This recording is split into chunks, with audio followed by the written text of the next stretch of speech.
Hello बच्चों, class 10th और प्रश्नावली 9.1 और मैथ पढ़ा रहे हैं। ठीक है, तो उसका दूसरा टॉपिक लिखा हुआ है कि आंधी आने से एक पेड़ क्या हो जाता है, टूट जाता है।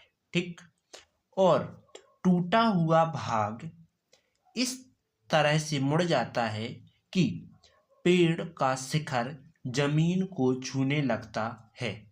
मतलब पेड़ का शिखर रहता है, मतलब कि चोटी रहती है, वो क्या करती है, जमीन को छूने लगती है और इसके साथ 30 का कोण बनाती है। मतलब कि जो पेड़ जमीन से छूता है तो जमीन का और पेड़ की चोटी का जो कि क्या होता है, 30 डिग्री का कोण बन जाता है।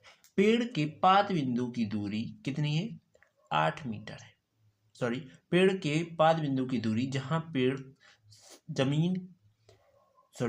पेड़ का शिखर जमीन को छूता है वो कितना, 8 मीटर है। तो पेड़ की ऊंचाई ज्ञात कीजिए, टोटल ऊंचाई पर कह रहा है। ठीक है, तो अपन को क्या करना है, पहले लिखेंगे, चित्र बनाना है। सबसे पहले फर्स्ट काम रहेगा तुम्हारा चित्र का। ठीक, तो मैंने जी कर लिया एक जमीन तैयार की। इस पर लगाएंगे एक बड़ा सा पेड़। तो मैंने इस प्रकार से इसको पेड़ लगा दिया। तो ये मैंने सीधा पेड़ लगा दिया।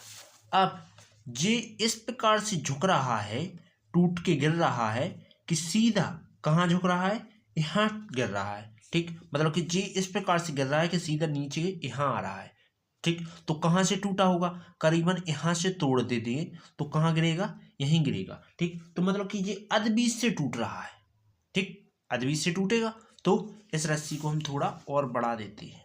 नहीं, भूमि की सतह इतनी ही बहुत है। तो अब मैं क्या कर रहा हूँ, यहाँ से मैं तोड़ देता हूँ तो कहाँ जाएगा, यहीं गिरेगा। तो भूमि इतना टूटेगा तो ये यहाँ पहुंचेगा, इसी को छुएगा, तभी जमीन को छुएगा। तो अपन क्या कर रहे हैं कि अधबीज से क्या कर दे रहे हैं, तोड़ दे रहे हैं इसको। तो इस प्रकार से टूट गया। अब जो टूटो तो जो वाला हिस्सा कितने आगो, इतने आगो। जो पेड़ को जो भाग टूटू है वो कितने पहुंच गो, इतने से खिसक के इतने पहुंच गो। कैसे पेड़ को जो भाग ऐसो मान लो ठाड़ो है, और ये क्या हो गया, जैसे 1 मिनट रुकने का, हम आपको प्रैक्टिकल करके बताते हैं। ये भाग क्या है, ठाड़ो। ठीक, और इस भाग में क्या हो रहा है कि ये भाग मान लीजिए इस प्रकार से ठाड़ा हुआ है, तो ये टूट के कैसा लग गया, ऐसा गिर गया। टूट गया तो ऐसा गिर गया, कैसा, इस प्रकार से। जैसे मान लीजिए ये है टोटल तुम्हारा क्या है जी, चलो इस प्रकार से देखो, ये क्या है, टोटल आपका पेड़ है। ठीक, ये पेड़ है और पेड़ इसको इस प्रकार से तोड़ा गया कि ये जमीन को वापस छूने लगे। ये पेड़ है, पेड़ का हिस्सा देखो, ये यहाँ से घुमा यहाँ तक आ गया। ठीक, तो ये जमीन का हिस्सा छू रहा है। तो पेड़ क्या है, एक तो इतना है भी है और ना है जो भी है पेड़। टोटल पेड़ है, इतना जो है और इतना जो है। तो अपन को दोनों ज्ञात करनी है। देखो कि जो वाला लंब ज्ञात करनी है, जो कर्ण ज्ञात करनी है कि नहीं। तो अपन इसी को दोनों को ज्ञात करेंगे। लेकिन आगे इसने कुछ कहा है, देखो क्या कहा है कि जो देखो जमीन को छूने लगता है, इसके साथ कितने का कोण बनाता है, 30 का कोण बनाता है। यहाँ कितने का कोण बनाएगा, 30 का। ठीक, और पेड़ का पाद बिंदु क्या है, जे है। और जहां पेड़ का शिखर जमीन को छूता है, पेड़ का शिखर जे है, जो कि इस साइड से टूटा तो यहाँ पहुंचा। ठीक, यहाँ पर छू रहा है, यहाँ से लेके यहाँ तक की दूरी जो कि कितनी है, 8 मीटर है। तो यहाँ से कितनी है, 8 मीटर है। ठीक, इतना समझ में आया। इसके बाद कह रहा है कि पेड़ की ऊंचाई ज्ञात कीजिए। तो एक तो तुम्हारे जे ज्ञात करना है और साथ में जे ज्ञात करने से जा झुक कहते आ गए, तो जे दोनों ज्ञात कर लो। तो इसको मान लेते हैं, जे पेड़ की लिखेंगे क्या, ए बी सी और डी, इस प्रकार से आएगा। तो देखो पेड़ का जिस भाग से जो टूटा है, तो देखो अपन लिखेंगे जो पेड़ का प्रारंभिक बिंदु क्या है, इसको एच मीटर मान लेते हैं, इसको मान लेते हैं एक्स मीटर। ठीक, तो लिखेंगे, क्या लिख देंगे, माना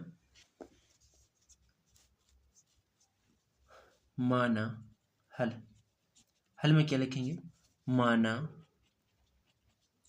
देखो जे एक्स है जो यहाँ आ गया, तो जे एक्स है, तो पेड़ की टोटल ऊंचाई क्या हो जाएगी, एच प्लस एक्स। तो माना पेड़ की ऊंचाई क्या है, एक्स प्लस एच है।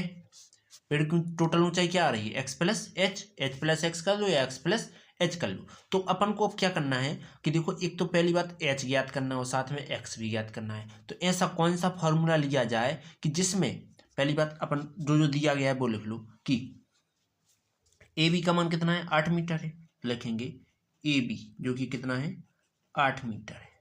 फिर अपन ने जिस सब माने हैं तो इसको नहीं लिखेंगे। इसके बाद आगे करेंगे क्या, देखो एक चीज समझना, इसमें अपन को कौन सा फॉर्मूला लिया जाए कि त्रिभुज ए बी सी में, देखो त्रिभुज ए बी सी में थीटा बराबर कितना लेना है, 30 ले रहा है। थीटा बराबर कितना ले रहा है, 30 ले रहा है। और 30 पे कौन सा ले में, जैसे मान लीजिए अपना जो लम आ जाए और आधार आ जाए, तो लंबटे कर्ण किस, लंबटे आधार किस में होता है, टेन थीटा में। तो टेन थीटा, थीटा का मान क्या है अभी नहीं लेते हैं, टेन थीटा बराबर क्या होता है, लंबटे आधार।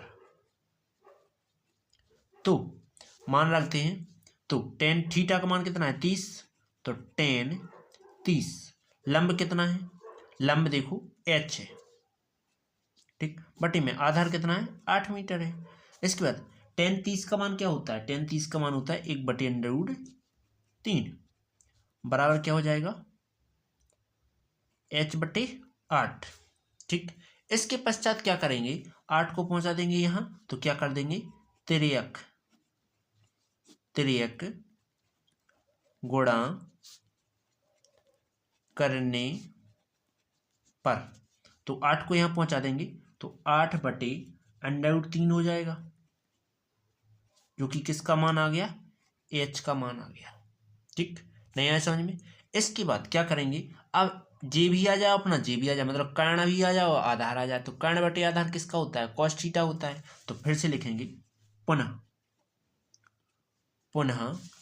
कौन सा, त्रिभुज कौन से, ए बी सी में थीटा बराबर तो वही रहेगा 30 ही, ठीक, थीटा बराबर 30 डिग्री है। पर अपन को देखो कर्ण भी चाहिए और आधार भी चाहिए, तो आधार बटे कर्ण क्या होता है, आधार बटे कर्ण cos थीटा में लगता है। तो अपन लिखेंगे cos थीटा बराबर क्या होता है, आधार बटा कर्ण। तो cos थीटा का मान कितना है, 30। तो cos यहाँ कितना ले लेंगे, 30, जो कि कितना आ जाएगा, देखो आधार कितना है, 8 है, ठीक। कर्ण जो कि कितना माना था अपन ने, x माना है, तो अपन यहाँ क्या रख देते हैं, x रख देते हैं। अब cos 30 का मान क्या होता है, √3/2 बराबर में क्या आ जाएगा, 8/x। अब कर देंगे तिर्यक गुणा, तो लिखेंगे तिर्यक गुणा करने पर, तिर्यक गुणा कर देंगे तो क्या आ जाएगा, देखो x को पहुंचा देंगे इसके पास, तो x अंडर क्या हो जाएगा, 3 और 2 अट्ठे 16, ओके, √3 चले जाएंगे इसके बटे में, तो x का मान क्या आ जाएगा, 16/√3। लेकिन सबसे ऊपर अपन ने क्या लिखा था कि पेड़ की ऊंचाई कितनी है, x प्लस एच है, तो x प्लस एच है, तो अपन क्या करेंगे, मान रखेंगे, लिख देंगे जहां पेड़ की ऊंचाई क्या है, x प्लस क्या है, h है, तो मान रखने पर, ठीक, क्या लिख देंगे, मान रखने पर रख देंगे। तो देखो x का मान कितना है, यही है 16/√3, और h का मान कितना आया, h का मान देखो अभी अपन ने ज्ञात किया था 8/√3, तो यहाँ रख देते हैं 8/√3। इसके बाद क्या करेंगे, तिर्यक गुणा कर देते हैं। ये जूमिंग क्यों ले रहा है बार बार, तो देखो लिखेंगे तिर्यक गुणा करने पर, तिर्यक गुणा कर देंगे तो इसका गुणा इसमें करेंगे, तो √3, तो 16/√3 लिख सकते हैं, प्लस इसका इसमें करेंगे तो 8/√3, 3 लिख सकते हैं, बटे में अंडर 3 का अंडर 3 में करेंगे तो 3 आ जाएगा। ठीक, इसके पश्चात क्या आ जाएगा, 16 और 8 कितने होते हैं, 16 और 8 होते हैं देखो 24, तो इसके बगल में कर रहे हैं 24 अंडर 3 बटे में क्या आ जाएगा 3, 3 8 24, 8 अंडर 3 आ जाएगा। मतलब पेड़ की कुल ऊंचाई कितनी आ गई, 8 अंडर 3 आ गई। ठीक, उम्मीद है आपको समझ में आ गया होगा। यदि टॉपिक समझ में आया तो वीडियो को लाइक और सब्सक्राइब जरूर करें, बेल आइकन भी प्रेस करें जिससे आने वाली वीडियो आपको नोटिफिकेशन की जल्दी मिल जाए।